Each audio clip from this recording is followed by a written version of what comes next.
Praise the lord. మన ప్రభువును ప్రియ రక్షకుడైన యేసుక్రీస్తు నామంలో మీ అందరికీ నా హృదయపూర్వకమైన వందనాలు. దేవునికే సమస్త మహిమ కలుగునుగాక. ఈ రోజు మనం ధ్యానించుకోబోయే వాక్య భాగం, ఎన్నిక లేనివాడు బలమైనటి జనమగును. ఈ వాక్య భాగంలోనికి వెళ్లే ముందు ప్రార్థన చేసుకుందాం.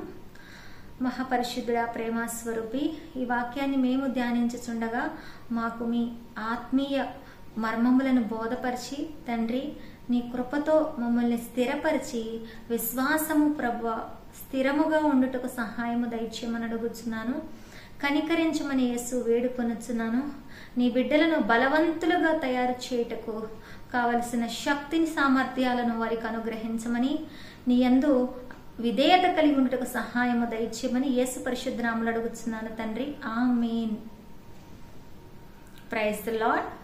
ఎన్నిక లేనివాడు బలమైనటి జనమగును అని యెషయా గ్రంథం 60వ అధ్యాయము 22వ వచనంలో మనం చదువుకుంటాం. అయితే అది ఇశ్రాయేలీలకు రాసింది. ఎన్నిక లేని జనాంగమైన ఇశ్రాయేలీలు ఎలాగ బలమైన జనముగా మారతారు అనే వాగ్దానం అనేది ఉన్నది. అయితే మనం కూడా ఆత్మీయంగా కనెక్ట్ అయి ఉన్నాము వాగ్దానానికి. బలహీనులము, ఎన్నిక లేని వారము అయిన మనల్ని దేవుడు బలమైన జనముగా మారుస్తాడు.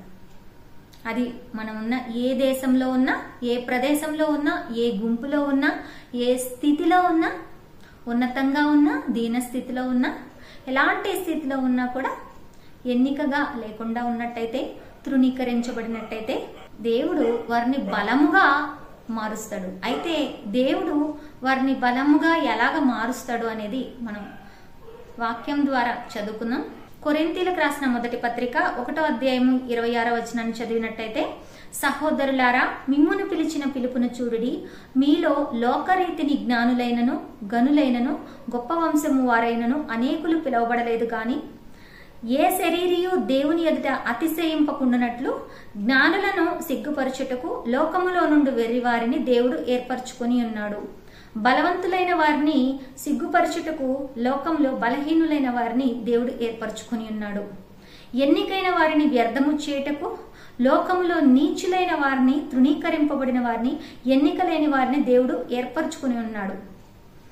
దేవుడు ఎలాంటి వారిని ఏర్పరచుకున్నాడు అంటే, ఎన్నిక లేని వారిని, తృణీకరింపబడిన వారిని, వెర్రివారిని.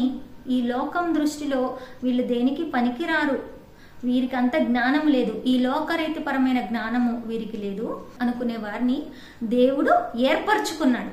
అంటే దేవుని ఎన్నికలో ఉన్నవారు ఎవరు అంటే, బలహీనులు, జ్ఞానహీనులు, తృణీకరింపబడిన వారు. కానీ వారిని దేవుడు ఉన్నతమైన స్థలంలో పెట్టడానికి దేవుడు ఎన్నిక చేసుకున్నాడు. ఎందుకంటే జ్ఞానులను సిగ్గుపరచుటకు.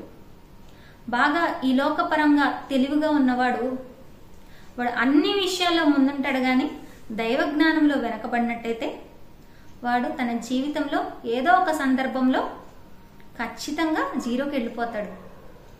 దేవుణ్ణి కలిగి ఉండకపోతే నువ్వు ఎన్ని కలిగి ఉన్నను అది వ్యర్థమే. దేవుని కలిగి ఉంటే నీకు ఏమీ లేకపోయినను తగిన సమయంలో దేవుడు నీకు సమస్తమును సమకూర్చగలడు. యెహోవానగు నేను తగిన సమయంలో ఈ కార్యమును మొదలు పెడతాను అని దేవుడు చెప్తున్నారు. ఈ లోకపరమైన డబ్బున్నవారు, ఈ లోకపరమైన జ్ఞానము కలిగిన వారు, ఈ లోకపరమైన స్టేటస్ కలిగిన వారు దేవుడు ఎందుకు ఎన్నుకోలేదంటే, వారు వారికి ఉన్న దాని యందు అతిశయిస్తారు. బలహీనులనే దేవుడు ఎందుకు ఎన్నుకున్నాడంటే, ఈ బలహీనుల చేత ఈ లోకంలో టాప్ లో ఉన్న జ్ఞానవంతులందరినీ ఓడించడానికి. చాలా తెలివి మాకుందని కొంతమంది మిడిసిపడుతూ ఉంటారు. ఆ చాలా తెలివి ఉందనుకునే వాళ్ళని దేవుడు ఎలాగ ఓడిస్తాడంటే, బలహీనులను ఎన్నుకొని వారికి తన బలమును ఇచ్చి, అంటే దేవుడు బలం, లోకపరమైన బలం, ఈ లోకపరమైన జ్ఞానం కాంపిట్ అయితే ఎవరు గెలుస్తారు? దేవుని బలమే గెలుస్తుందంటే బలహీనులకి ఆధారం దేవుడే. ఎప్పుడైతే దేవుని మీద ఆధారపడతామో నీ బలహీనతలన్నిటిలోనూ దేవుని యొక్క బలం అనేది ప్రసాదించబడుతుంది. ఫిలిప్పీలకు రాసిన పత్రిక 4వ అధ్యాయము 13వ వచనాన్ని చదివినట్లయితే, నన్ను బలపరచువాని అందే నేను సమస్తమును చేయగలను.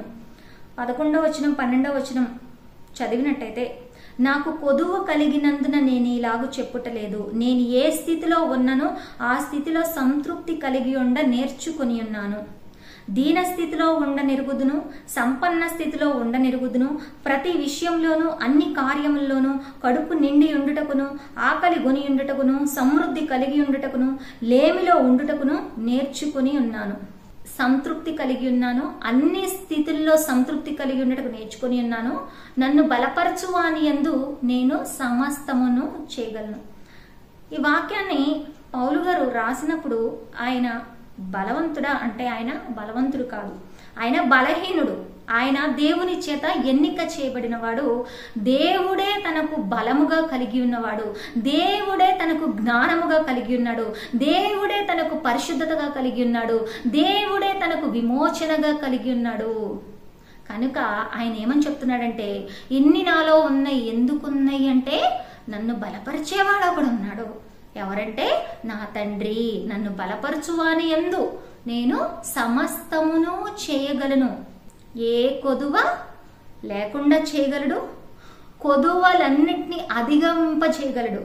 శ్రమలలో ఆనందము, సంతోషములో దేవుణ్ణి, సమాధానము అన్ని కలిగి ఉండటం. ఏ స్థితిలో ఉన్న సంతృప్తి కలిగి ఉండడం.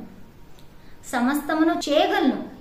ఎలా చేయగలవంటే నన్ను బలపరిచేవాడు ఉన్నాడు. ఎవరు? నా దేవుడు. నా దేవుడు నన్ను బలపరుస్తాడు గనక నేను సమస్తమును చేయగలనని పౌలు రాస్తున్నాడు. అంటే బలహీనుడు, దేవుని చేత ఎన్నిక చేయబడిన వాడు బలహీనుడు. వాడి హృదయము దీనత్వము కలిగి ఉంటది. దేవుని చేత ఎన్నిక చేయబడిన వారి యొక్క హృదయం ఎలా ఉంటదంటే దీనత్వము కలిగి ఉంటది. దేవుని యొక్క గుణాలని వారు కలిగి ఉంటారు. తృణీకరింపబడిన వారు అయి ఉండొచ్చు. ఈ సమాజంలో అందరికంటే అట్టడుగు స్థాయిలో, కుటుంబంలో అట్టడుగు స్థాయిలో, సొసైటీలో అట్టడుగు స్థాయిలో తొక్కివేయబడిన వారు, మానసికంగా శారీరకంగా త్రొక్కివేయబడిన వారు, అలాంటి స్థితిలో ఉన్న వారిని కూడా దేవుడు పైకి లేవనెత్తడానికి సమర్థుడు. మనం బైబిల్ గ్రంథంలో చూసినట్లయితే దేవుడు ఎన్నుకున్న వాళ్ళందరూ ఎన్నిక లేని వారే లోకపరంగా.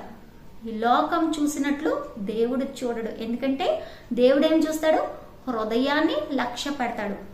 ఒక మనిషిలో ఏమున్నాయో అతని మాటల ద్వారా తెలియకపోవచ్చు, అతని చేతల ద్వారా తెలియకపోవచ్చు, అతను తన భాగస్వామికి తెలియకుండా, లేకపోతే తన తల్లిదండ్రులకు తెలియకుండా, సొసైటీకి తెలియకుండా మరి మంచిగా నటించవచ్చు, కానీ దేవుని దగ్గర నటించలేము. ప్రార్థన చేసినా సరే కూడా ఆ ప్రార్థన హృదయపూర్వకంగా చేశావో లేదో కూడా దేవుడు చూస్తాడు. అందుకే దేవుడు హృదయమును లక్ష్య పెడతాడు.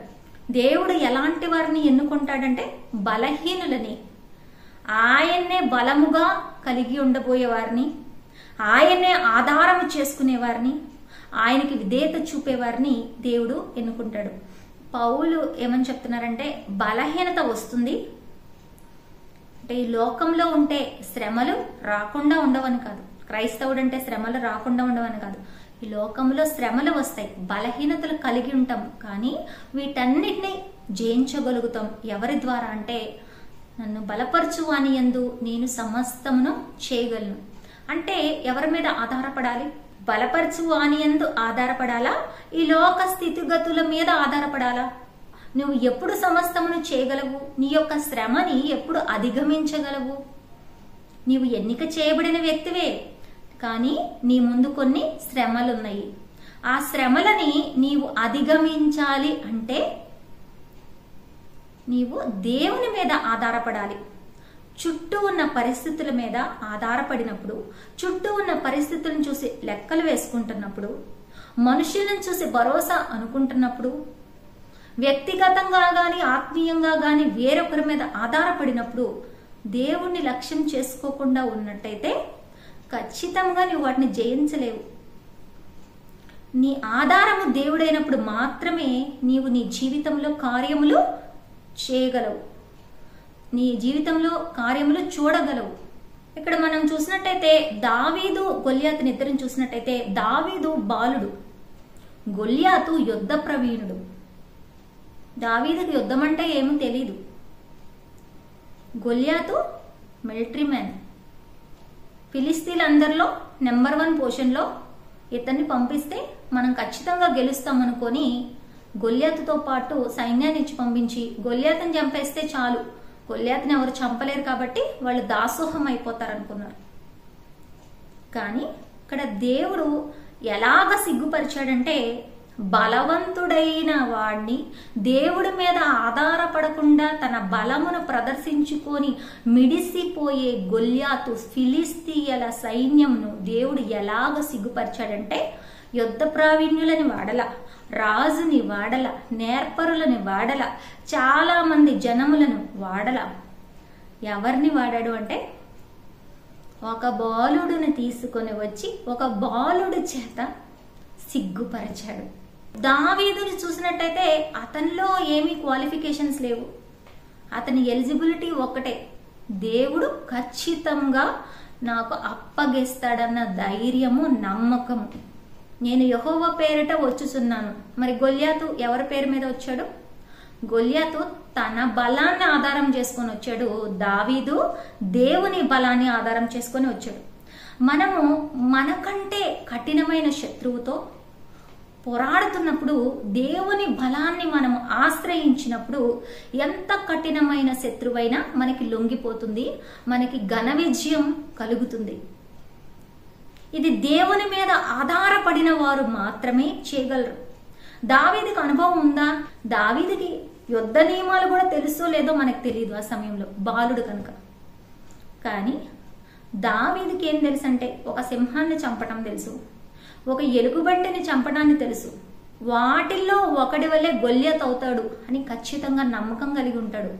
మిగతా వాళ్ళు ఎవరు ఎంతగా నమ్మకం కలిగి ఉండరు, ఎందుకంటే వాళ్ళ ఎక్స్పీరియన్స్ అలా లేదు. ఎప్పుడైతే దేవునిలో బలంగా మనం ఉంటామో అంటే, దేవునితో సమయాన్ని మనం వెచ్చించినప్పుడు, ఆత్మీయ విజయాలను పొందుకున్నప్పుడు, ఆ కార్యాలను కనులారా మన జీవితంలో మనం చూచినప్పుడు ఖచ్చితంగా మనము దేవుని మీద ఆధారాన్ని, దేవుని మీద విశ్వాసాన్ని ఇంకా ఇంకా పొందుకుంటూ ఉంటాం. వినుట వలన విశ్వాసం కలుగుతుంది, కానీ ఆ విశ్వాసం స్థిరపరచబడాలి. క్రైస్తవులకి దేవుడి పట్ల విశ్వాసం ఉంటుంది, అచంచలమైన విశ్వాసం ఉంటుంది. కానీ వారి పరిస్థితులు బాగలేనప్పుడు ఆ విశ్వాసాన్ని కొంచెము తగ్గించుకుంటారు, సడలించుకుంటారు. అదేంటంటే, ఈ రక్తమాంసములు గల శరీరము వారిని అలా ప్రేరేపిస్తుంది. ఆ ప్రేరేపణ నుంచి బయటపడాలంటే దేవునితో సహవాసాన్ని, ఆత్మీయ జీవితంలో దేవుని వాక్యాన్ని మనం పట్టుకొని ముందుకు వెళ్ళాలి. ప్రతిరోజు దేవునితో సంభాషిస్తూ ఉండాలి. మన అభిషేకాన్ని ఎప్పుడు కూడా విడిచిపెట్టకూడదు. అభిషేకం ఉంది కదా, వాక్యం ఉంది కదా, నాకు అన్ని తెలుసు కదా అని ప్రతిరోజు మనం దేవుని దగ్గర నుంచి నింపుకొనకుండా ఉన్నట్లయితే ఖచ్చితంగా సాతానుడు పని ఏంటంటే, వాడు ఎప్పుడు గర్జించు సింహం వలె ఎవరిని మింగుదునా అని చూస్తూ ఉంటాడు. ఏదో ఒక సమస్య ద్వారా నిన్ను వెంబడించాలని వాడు ప్రయత్నం చేస్తూ ఉంటాడు. మెలకువ కలిగి ప్రార్థన చేయడి, శోధనలన్నిట్లో నుండి దేవుడు తప్పిస్తాడని వాక్యం సెలవిస్తుంది. దావీదుని చూసినట్టయితే తన తండ్రికి 8వ కుమారుడు. సమూయేలు ప్రవక్త ఆ ఊరు వస్తున్నాడంటేనే వాళ్ళందరూ సమాధానంగా వస్తున్నావా అని భయపడుతూ అడుగుతారు. అయ్య బాబోయ్, ఈ ప్రవక్త వస్తున్నాడు, మాకు మంచిగానా చెడుగానా, అసలు ఏంటి విషయం, అసలు ఆయన ఎందుకు వస్తున్నాడని భయపడుతుంటారు. అయితే సావధానంగానే వస్తున్నాడని చెప్పారు. మరి దావీదు తండ్రి అయిన యెష్షయిని తన కుమారులందరినీ తీసుకొని రమ్మని బలి అర్పిద్దామని పిలిచినప్పుడు ఎంత ప్రాముఖ్యమైన సంగతి అది. ఇప్పుడు మనం చర్చికి వెళ్తే మన బిడ్డలందరినీ తీసుకెళ్తాం. అందున మన పండగ క్రిస్మస్ కానీ లేకపోతే కుటుంబంలో ఏదన్నా మంచి శుభకార్యం కానీ జరుగుతూ ఉన్నప్పుడు అందరూ ఉండాలని కోరుకుంటాం. కానీ మరి అంతగా దేవునికి సాక్రిఫైస్ ఇచ్చేటప్పుడు తన 8వ కుమారుడైన దావీదుని తన తండ్రి పిలవలేదు. ఎంతో కఠినమైన స్థితి. తండ్రి చేత, సహోదరుల చేత తృణీకరింపబడినవాడు దావీదు. కానీ ఎవరి చేత ఎన్నిక చేయబడినవాడంటే దేవుని చేత ఎన్నిక చేయబడినవాడు. తన తండ్రి అయినా, తన సహోదరుడైనా, తన తల్లి అయినా ఎవరైనా దేవుని కంటే ఎక్కువ కాదు దావీదుకి. అంతగా దేవునితో దావీదు మమేకమైపోయాడు. నా కొండ నీవే, నా కోట నీవే. కన్నీరు వచ్చినా దేవునికే మొరపెడతాడు, సంతోషం వచ్చినా దేవునికే మొరపెడతాడు. దావీదు ప్రత్యేకతలు చూసినట్టయితే ఎంతగా దేవుని మీద ఆధారపడతాడంటే ఏం జరిగినా దేవుడే. మరి ఈ రోజుల్లో 3-4 సార్లు రోజుకు ప్రార్థన చేయడానికి ఇష్టపడని వాళ్ళు, అంత సమయాన్ని వెచ్చించడానికి కుదరదనే వాళ్ళు అనేకులు ఉంటారు. కానీ దావీదు 7 మార్లు ప్రార్థన చేశాడంటే ఎంతగా దేవుణ్ణి చూడాలని, ఆయనతో మాట్లాడాలని, ప్రతి విషయము ఆయన ముందు పెట్టాలని, దేవుడి యొక్క ఆలోచనని స్థిరపరచాలని తను అనునిత్యం పరితపిస్తూ ఉండేవాడు. దేవుని మీద తను గాఢమైన ప్రేమను పెంచుకున్నాడు దావీదు. ఆయన్ని ఆధారం చేసుకున్నాడు. తండ్రిగా ఆయన్ని పూజించాడు. ఈ దావీదు మనుషుల చేత తృణీకరింపబడిన, దేవుని చేత ఎన్నుకోబడినవాడు. సమూయేలు మొదటి గ్రంథము 16వ అధ్యాయము 7-13 వచనాలు చదువుకుందాము. అయితే యెహోవా సమూయేలుతో ఇలాగు సెలవిచ్చును. దావీదు అన్న గురించి ఇక్కడ చెప్తారు. 7 కుమారులను తీసుకొస్తారు యెషయా. అయితే దేవుడు సమూయేలుతో ఏమని మాట్లాడుతున్నాడంటే, అతని రూపమును, అతని ఎత్తును లక్ష్య పెట్టకము. మనుషులు లక్ష్య పెట్టు వాటిని యెహోవా లక్ష్య పెట్టడు. నేను అతని త్రోసివేసి ఉన్నాను. మనుషుల పై రూపమును లక్ష్య పెట్టుదురు గాని యెహోవా హృదయమును లక్ష్య పెట్టును.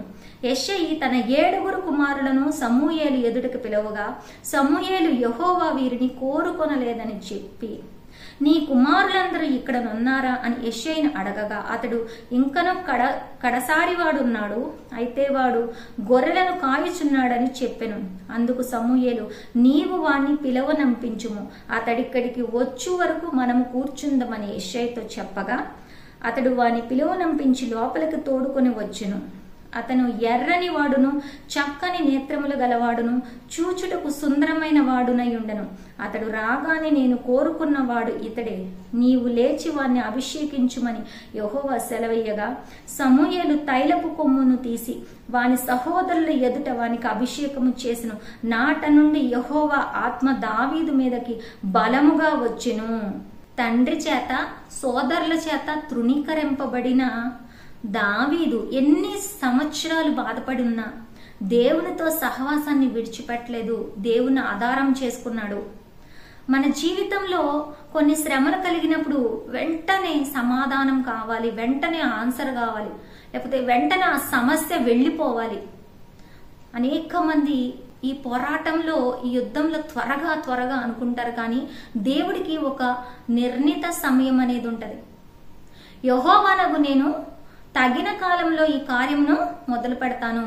ఎన్నిక లేనివాడు బలమైనట్టి జనమగును, యెహోవానగు నేను తగిన కాలంలో ఈ కార్యము త్వరపెడతాను అని చెప్తారు. ఆ సమయం కోసం ఎదురు చూడాలి. దావీదుకి సమయం వచ్చింది. అన్ని సంవత్సరాలు పడిన బాధకి, కష్టానికి, నొప్పికి, ఓర్చుకున్న దానికి, తను తృణీకరింపబడిన దానికి దేవుడు ప్రతిఫలం ఇచ్చాడు. మనుష్యులు ప్రతిఫలం ఇస్తే అది క్షయమైనదిగా ఉంటది. కానీ దేవుడు ఏమని చెప్తున్నంటే, నేను కోరుకున్నవాడు ఎవరు? అందరూ వేలు చూపించి నాకు వీడు వద్దు అనుకున్న వాడిని దేవుడు కోరుకున్నాడు. ఆ కోరుకున్న వాడిని అందరి ముందు ఘనపరిచి వాళ్ళందరినీ త్రోసివేసి అభిషేకము దావీదుకే ఇచ్చున్నాడు. ఎందుకు? దావీదు యొక్క ఆధారం ఏంటి? దేవుడే. గొల్యాతును చంపినప్పుడు దావీదు యొక్క ఆధారం ఏంటి? అంతకుముందు వడిసెలను ఉపయోగించాడు.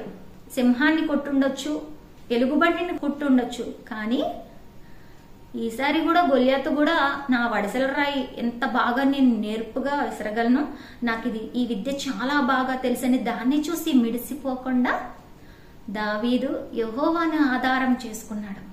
నా ప్రియ సహోదరి సహోదరులారా, మీ జీవితాల్లో బాధలు శ్రమలు విస్తరించినప్పుడు దేవుని ఆధారం చేసుకుంటున్నారా, లేకపోతే ఎలాగ ప్లాన్ చేసుకోవాలా అని మీకు తెలిసిన ప్రయత్నాలు అన్నీ చేస్తున్నారా? మీరు మొదటగా ఆశ్రయించవలసింది దేవుణ్ణి.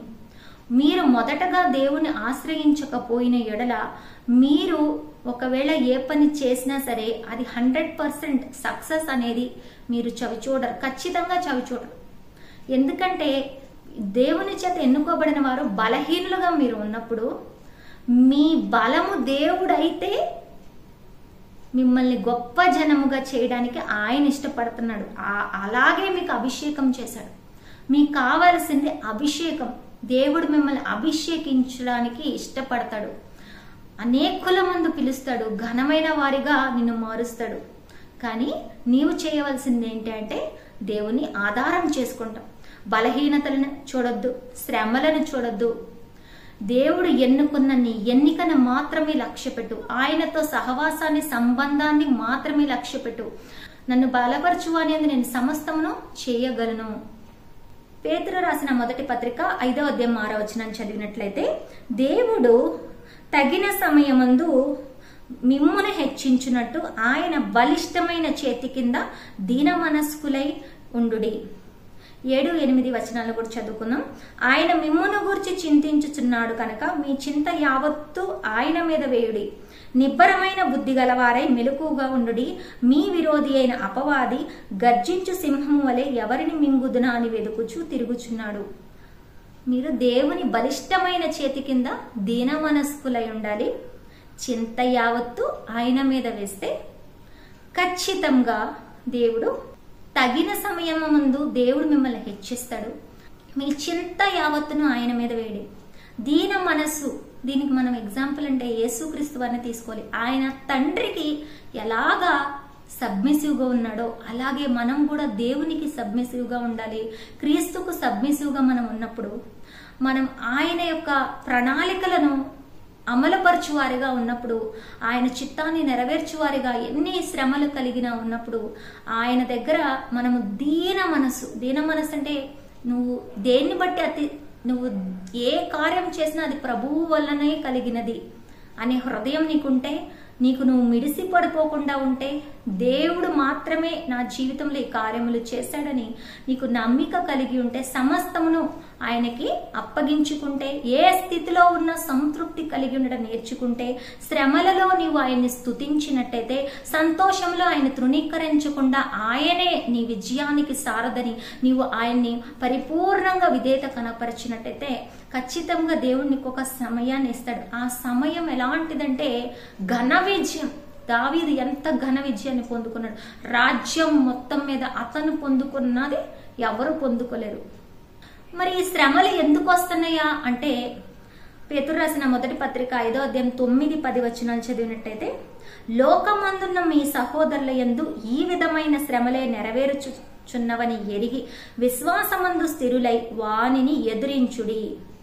తన నిత్య మహిమకు క్రీస్తునందు మిమ్ముని పిలిచిన సర్వకృపానిధియగు దేవుడు కొంచెము కాలము మీరు శ్రమ పడిన పిమ్మట తానే మిమ్ములను పూర్ణులనుగా చేసి స్థిరపరచి బలపరుచును. విశ్వాసంలో స్థిరపడాలి, విశ్వాసం ఉండాలి, విశ్వాసము అంచెలంచెలుగా అభివృద్ధి చెందాలి. విశ్వాసంలో స్థిరపడినప్పుడు బలపరచబడతావు. శ్రమలు కలిగినప్పుడు దావీదుకి కఠినమైన శ్రమే. ఇప్పుడు గొల్యాతు వచ్చి వాళ్ళ దేశాన్ని ఆక్రమించుకున్నట్టయితే వాళ్ళ దేశం మొత్తం, ఇశ్రాయేలు దేశం మొత్తం ఫిలిస్తీన్ల చేతిలోకి వెళ్ళిపోతుంది. కానీ దేశాన్ని మొత్తం కాపాడటానికి దేవుని మీద ఆధారపడ్డాడు దావీదు తన యొక్క శ్రమలను చూసి, తను తృణీకరింపబడిన విధానాన్ని చూసి తను ఎప్పుడు కృంగిపోయి అదే స్థితిలో లేడు. దేవుని మీదే ఆధారపడ్డాడు. ఆయన నా స్థితిని బాగు చేస్తాడు. ఒక బాలుణ్ణి గొర్రెలకి కాపలాగా పంపిస్తారా? మరి పెద్దవాడేమో యుద్ధంలో ఉన్నాడు. యెషయాని చూస్తే ధనికుడిలాగానే ఉన్నాడు. కానీ అంత అవసరం ఏముంది? బాలుణ్ణి గొర్రెలకి ఇచ్చి పంపించాల్సిన అవసరం ఏముంది? బలి జరుగుతుంటే పిలవకుండా ఉన్నాడు. అంటే అసలు లెక్కలో వేసుకోలేదు దావీదుని. ఎవరినైతే లెక్కలో వేసుకోకుండా ఉంటారో వాళ్ళని నెంబర్ 1 పొజిషన్లో దేవుడు పెడతాడు. దావీదు ఉదాహరణ. కానీ ఇవన్నీ రాత్రికి రాత్రే జరుగుతాయా? నువ్వు విశ్వాసంలో స్థిరపరచబడాలి. ఆ విశ్వాసంలో స్థిరపరచబడి బలపరచబడాలి. ఆ తర్వాత తగిన కాలములో దేవుడు నిన్ను హెచ్చిస్తాడు.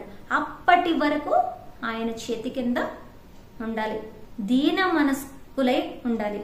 భూమిలో విత్తనాన్ని నాటిన వెంటనే ఫలిస్తుందా? ఒక విత్తనమే ఫలించడానికి ఎంత సమయం తీసుకుంటుంది? మన కళ్ళ ముందే. అలాంటిది దేవుని యొక్క వాక్యంతో నువ్వు కట్టబడుతూ విశ్వాసమందు పూర్ణులుగా ఉంటే, విశ్వాసమందు స్థిరపరచబడితే, శ్రమలైన కష్టమైన దేవుని వైపుగా నిలిచి ఉంటే, దేవుడు నిర్ణయించిన సమయం అందు నీవు హెచ్చింపబడతావు. నువ్వు ఎన్నికైన వాడవే, నీవు ఎన్నికైన దానవే, కానీ శ్రమలు కలుగుతున్నాయి. ఇక్కడ ఆగిపోతున్నారు అనేక మంది క్రైస్తవులు. ఎన్నికైన వారు ముందుకు వెళ్ళడానికి వారి యొక్క శ్రమలు అనేది ఒక ఆటంకంగా ఉంటుంది. కానీ క్రీస్తునందు మనకున్న ఆధిక్యత ఏంటంటే, మనలో ఉన్నవాడు లోకములో ఉన్నవాడి కంటే గొప్పవాడు.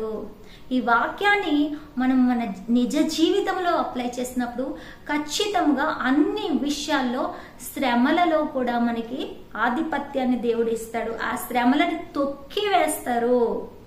ఎలా చేస్తారు? ఇంకొకసారి ఇట్లాంటి శ్రమ మీ జీవితంలోకి కానీ పక్కన మీకు తెలిసిన వాళ్ళ జీవితంలోకి వచ్చిన దాన్ని ఎలా అధిగమించాలో కూడా మీరు చెప్తారు. మీరు ఒక సాక్ష్యంలాగా, సజీవ సాక్ష్యంలాగా ఉంటారు. అదే జీవితంని అక్కడే నా ఆత్మీయ స్థితి, నిన్న అక్కడే, మొన్న అక్కడే, ఈరోజు అక్కడే, రేపు అక్కడ ఆత్మీయ స్థితిలో వృద్ధి కలిగి ఉండాలి, ఫలించాలి. అదే దేవుని చిత్తము. మీరు బహుగా ఫలించాలని దేవుని చిత్తము. కానీ ఆ చిత్తమును మీరు నెరవేర్చకుండా మీరు ముందుగానే మీకు నచ్చిన లెక్కలు మీరు వేసుకుంటూ దేవుని మీద ఆధారపడకుండా ఉన్నప్పుడు ఆ శ్రమలను మీరు జయించలేరు. ఎన్నికైన వారు కూడా దూరంగా పెట్టబడుతున్నారు. ఇంకా శ్రమల్లో ఉన్నారు. శ్రమల్లో ఆనందం అంటే ఆ పరిపూర్ణత చెందుతున్న వారికి తెలుస్తూ ఉంటుంది. దేవుని దగ్గరికి వెళ్ళి కంప్లైంట్ చేయరు వాళ్ళు. దేవా ఈ స్థితి ఇచ్చావా, నీకు వందనాలు. దేవా ఈ స్థితి బాగాలేదా తండ్రి, ఓకే, కానీ నేను నిన్ను జయించడానికి శక్తిని దయచేయి, దీన్ని అధిగమించే శక్తిని దయచేయి అని ప్రార్థిస్తారు. విశ్వాసమందు స్థిరులు. ఆ విశ్వాసమందు స్థిరత్వం కోసం, పరిపూర్ణత కోసం శ్రమలు అనుమతించబడతాయి. కనుక నా ప్రియ సోదరి సోదరులారా, మీరందరూ ఎన్నిక చేయబడిన వారు కనుక ఈ వాక్యం వింటున్నారు. ఎన్నిక లేని వారైతే ఈ వాక్యం వినేవాళ్ళు కాదు.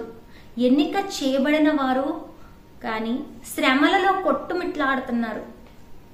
మీకు కావలసింది దేవుని యొక్క బలము. దేవుని బలాన్ని పొందుకున్నారు, కానీ మీ శ్రమలను జయించేంత దేవుని బలాన్ని పొందుకోవడానికి మీరు ప్రయాసపడుచున్నారు. కానీ మీ ప్రయాసము వ్యర్థము కానేరదు.